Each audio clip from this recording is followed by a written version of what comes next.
Hello and welcome to Flow, a place to make you grow. This is another Sovereign Support episode, and today I would like to talk about the second aspect of anchoring in truth. The first aspect for me was sovereign thinking, making up your own mind. And the second aspect is actually something that, in my opinion, gets in the way of that, makes it more difficult. And it has to do with our culture. Well, I don't really think that our culture is a culture. And I'm talking now about the Western civilized culture that is dominant in most of the world. Might have different accents, like in Asia and also in the US. It's different, but it's still considered civilized in a certain way.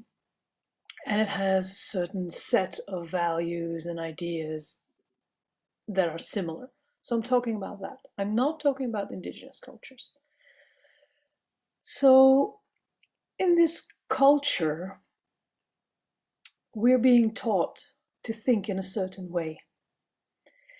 And this thinking gets in the way of sovereign thinking because basically we're being told this is the truth and this is it. And this is what you have to do to live your life. So that's why for me, our culture is not really a culture. It's a system that we're conditioned into. And it is aimed at providing pathways to maintain the system. It's not aimed at providing what we need. It's aimed at keeping the system going. Now, there's a lot of people who believe that this system was developed to serve us as humans. And it certainly was the case in some aspects, I'm sure. But I'd like to invite you to use your sovereign thinking, open your view, have a look at our culture and see where does it support us to be happy and healthy? To reach our highest potential, to bring our passions, to do something we love, to have a healthy body, have healthy food, be connected to the people around us, have loving relationships, be able to create beauty, enjoy the beautiful planet that we're on. Looking at our culture in that way, it's going to be disappointing. You'll find that in many ways it's very difficult to achieve those things. So that's why I say it's a system, and underlying the system is control. It is aimed at keeping the system, and it's not serving us as humans. It's not helping us to reach our highest potential and to be supported and nurtured and have loving connections. It's not really supporting that because we don't really see it that much around us. Actually, we see quite the opposite. We see a lot of people who are depressed, who are even suicidal, who are very unhealthy and very unhappy, certainly in their jobs, but also in their private life. It's like so many people in our culture are suffering that, yeah, it would be very hard to say that this is a supportive culture. It's not. It's simple. A culture would be a place that allows us to follow our awareness. So it would provide possibilities to make up our own way, and it would support creative change. And underlying it would be love. Whereas in a system, it provides pathways to maintain the system, and its underlying it's the base is control. That's the difference. So if you want to maintain a system, you can't have too many sovereign thinkers. You need to have people who actually trust that the system is a culture that is supportive and that we need to maintain it.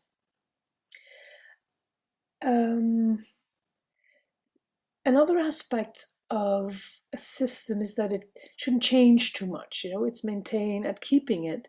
So change would be said to be dangerous or unsafe. We have to stay within the pattern as we know it.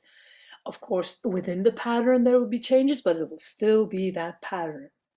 So I was talking about that in sovereign thinking as well, that if you want to change your awareness, you have to become aware. If you want to change your perception, you have to become aware that that's what's going on. We're being told that things are a certain way and that they can't change because they shouldn't change, because then we stand to lose so much. They're making us very much afraid that we have so much to lose, whereas change is just normal and we actually have a lot to gain if we would be able to change our system back into a culture. And we can learn a lot from the indigenous cultures in that way, because they still have culture. They still have a supportive, nurturing, connected society. It's small, but it's still there. And they can feel very happy and healthy and connected to each other and to nature. They might have difficulties fitting into the system because they don't fit. Yeah, they don't fit. And they shouldn't, because they actually take very good care of what they need as humans. Now, within the parameters of our culture, another problem is that we judge ourselves when we are not able to reach or satisfy our needs. We judge ourselves. We don't blame the system. No. The fault lies with us, right? That's how we are trained to look at things. It's a very judgmental system. And there's a lot of violence that we're not even aware of. There's a lot of violent communication in this system. So that makes that we actually think that we need to change our behavior, that we're the problem. Whereas actually we are the solution. And in a regenerative culture, people are always a solution because people will make changes. So how does that happen? If we are not the problem, if we are the change makers, how are we being stopped from making a change? And the answer there is the system. We have to maintain it. We're being taught to maintain it. So we stay within that narrow line. And that's my main argument for saying it's not a culture at all. We're being guilted into believing that we need to adjust our behavior and not the system. Well, we need to change the system. So that's an important aspect of anchoring in truth, is realizing that we have a cultural deficit. We already were aware of that. We have a nature deficit, especially our children. They don't grow up in nature anymore. There's kids who never even seen a cow, don't even know that the milk comes from there. I mean, that's ridiculous. And there's a lot more examples there, which I'm not going to go into. But so just to say, we don't only have a nature deficit, which is obvious already, we also have a cultural deficit. There's no culture anymore supporting us. We're not being held and nourished to reach our highest potential, to have a healthy and happy life. No. This actually is also related to the fact that we have a lot of trauma. Collective cultural trauma. So if you look at America, the native Indians, they can still see what their culture was. It's been kept. And they can see how it's been distorted and all the pain and trauma that they went through. And it's a big process of healing and acknowledging and freeing that energy up again and allowing. And that's beautiful. And it's very important that it happens. But the funny thing is, you don't hear this about Europe often, almost never. Whereas it happened in Europe as well. The indigenous cultures are aware of this too. But in Western society, you never hear this. They don't teach this in school, that we were colonized a few times, that they took our original culture, which was Celtic or Gaelic or, oh, there are so many tribes. I mean, Europe was full of different cultures and different ways of looking at the world and of healing the body, and it's been all been taken away. And we don't even remember it. We don't even realize it, let alone remember it. We don't remember it because it hasn't been passed on. Apparently, though, a few lines have been able to hold on to that information, but it's still under wraps. But for most of us, we don't know at all, and we don't even realize it anymore that it happened. And yes, we do learn about the witch burnings, and it's all being told in the coherent narrative of the Christianity, but it's never looked at it from the other side. It's never looked at that way, where it was burning women who knew how to heal with herbs. You know, I'm sure there were a few bad eggs in there. There's bad eggs everywhere, but they weren't what they were said to be. And no way did they deserve to be burned on a stake. We lost a lot of knowledge, literally exterminating the knowledge. Same with the beautiful, magnificent, huge trees that can give us so much energy, that can give us so much healing and inspiration. Go and sit under a tree and connect to it. A huge tree, a big tree. I mean, we don't have huge trees anymore, but find a big tree and sit under it and connect to it. It's amazing what it does.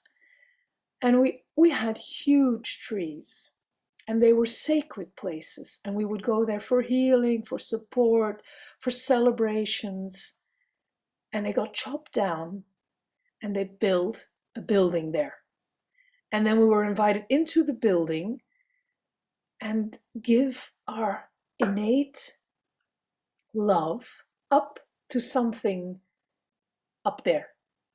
And we got disconnected from our abilities in here. We gave our love up. And we lost it down here. And it went so slowly and so gradually. We're not really aware of it. Well, it took, at least 2,000 years. We were colonized. And then we went somewhere else and did the same again. Within a system. You can look at the wars like that. Those boys that are in the war, they were just told to go to war. They don't want to go to war. Why would they? They were 19, 20, 21. If you're that age, would you like to now go somewhere, receive a weapon you've never used, put a backpack on and go and shoot your age fellow people on the other side? Would you want to shoot other 21-year-olds that did something that is considered within the system not okay? And the other side, they had no choice. They are being told that they have to go to war. And of course, they give some theory so that the mind can, accept it and say, okay, we need to do this because we need to protect or whatever. But it's all just a narrative. And if you go to your heart, no, you'd never go to war. They make you. So would that be a culture? Would that be a system that makes you? The system makes you do things that are not innate to what it means, to what it is to be human. And this causes trauma. The witch burnings have caused a lot of trauma. But there's so many other things. Putting us into homes, one family separated from everything else, and they have to deal with everything on their own. It's not really healthy. And it creates a lot of trauma. And we all have this trauma of not having parents at home when you come back from school, and getting bad grades at school. It's ridiculous. There's this one cartoon, I love it so much. You have like 4 different animals, a giraffe, an elephant, a monkey, and a porcupine sitting next to each other. And the assignment the teacher gives them is whoever gets up in that tree first, he gets a 10, he gets an A. Wow, he's done the best. Right, so the only one that's going to get up there is the monkey, right? But does that mean that the monkey is therefore the best or the smartest? But still, that basically is how school functions. So that causes a lot of trauma. If you're the little porcupine, you're going to feel quite inadequate. Oh, I couldn't get into the tree. And you feel really bad for something that they should never have asked you in the first place. So it causes trauma. And we need to become aware of that as well, because it's truth, but it's truth that hasn't been spoken in a long time. And how can we see ourselves and be compassionate with ourselves if we don't know that we lost so much already, and that our culture is not a culture at all?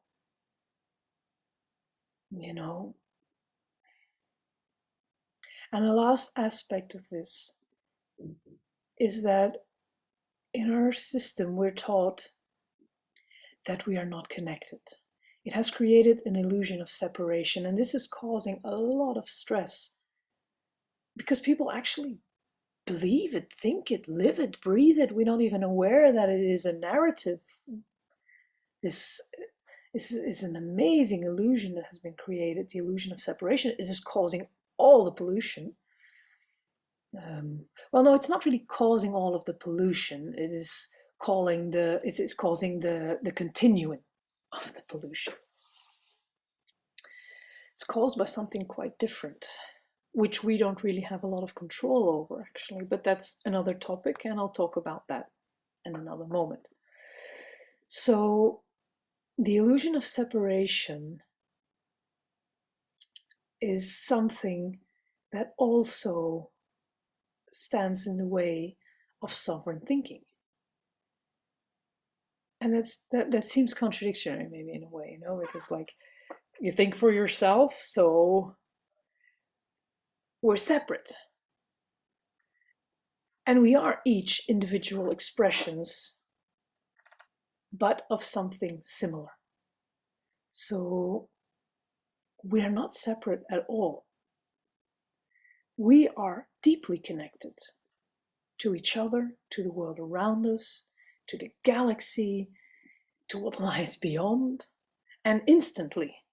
I mean, they've discovered speed that is, they don't even know how much faster than light, a few million times. It's not speed at all. We're just instantly connected to everything that is out there. That's apparently an ability of ours. We'll change our perception. We'll change our awareness if we really, truly let that sink in. But this kind of knowledge is not really supported yet to integrate into our system. So that's why I'm saying, we need to change our system back into a culture, because a culture is supportive of change. It will always include everything and everyone and try and grow towards something even better. A future where our children can be the best that they are, grow in their talents, support the community to make it even more beautiful. And if you think this is floaty and, very new agey or whatever, be aware that that is your perspective. And I'm just speaking from my perspective. And there's many more perspectives. So look at them and see that each perspective has truth. There is collective trauma. There is an illusion that we are separate. There is a cultural deficit. We are lacking a lot in our culture, and it's just important to become aware of that. When you want to anchor yourself in truth, see these truths. They are real.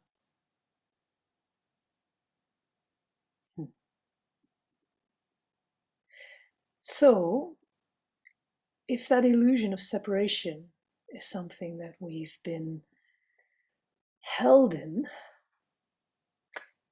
it actually means that we're not separated, because I'm talking about an illusion. Actually, we're all deeply connected. And that is the third aspect of anchoring in truth that I'm going to talk about. That we are all connected and that it's all coming from the heart. So go and check that out. I thank you very much for your attention.